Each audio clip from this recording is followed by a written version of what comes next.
പുരോഹിതന്മാരുടെ അധികാരപത്രവും അവന്റെ പക്കലുണ്ട്. എന്റെ ചോദ്യം, ശൗൽ മഹാപുരോഹിതന്മാരുടെ അധികാരപത്രവുമായിട്ടാണ് ദമസ്കോസിലേക്ക് വരുന്നതെന്ന് അനന്യാസ് എങ്ങനെ അറിഞ്ഞു? പ്രാർത്ഥനയിൽ ദൈവം വെളിപ്പെടുത്തി കൊടുത്തതല്ല. പിന്നെ എങ്ങനെ അനന്യാസ് അറിഞ്ഞത്? ശൗൽ രഹസ്യമായിട്ടല്ല വരുന്നത്, പരസ്യമായി വെല്ലുവിളിച്ചുകൊണ്ടാ വരുന്നത്.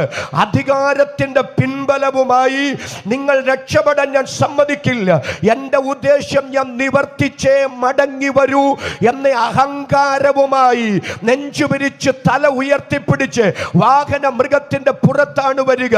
അങ്ങനാണെങ്കിൽ ദമസ്കോസിലുള്ള ദൈവമക്കൾ ആത്മാർത്ഥമായി ദൈവത്തോട് പ്രാർത്ഥിച്ചിട്ടില്ലേ? കർത്താവേ, ഒരു വലിയ പ്രതിസന്ധി കാർമേഘം പോലെ ഞങ്ങൾക്കെതിരെ ഉരുണ്ടുകൂടി വരികയാണ്. ഈ പ്രതിസന്ധിയിൽ നിന്ന് എങ്ങനെ രക്ഷപ്പെടണമെന്ന് ഞങ്ങൾക്ക് അറിഞ്ഞുകൂടാ. യഹോവേ, ബലവാനും ബലഹീനനും തമ്മിൽ കാര്യമുണ്ടായാൽ സഹായിപ്പാൻ അങ്ങല്ലാതെ മറ്റാരുമില്ല. അങ്ങനാണെങ്കിൽ അനന്യാസേ, നീ നേർവീതി എന്ന സ്ഥലത്ത് യൂദായുടെ വീട്ടിൽ പോയി ശൗലിന്റെ തലയിൽ കൈവച്ച് പ്രാർത്ഥിക്കാൻ പറഞ്ഞാൽ അതിന്റെ അർത്ഥം എന്താണെന്നറിയാമോ? നിങ്ങളുടെ പ്രാർത്ഥനയുടെ മറുപടിയെ നേർവീതി എന്ന സ്ഥലത്ത് യൂദായുടെ വീട്ടിൽ ഞാൻ കുരുക്കിയിട്ടിട്ടുണ്ടെന്നാണ്.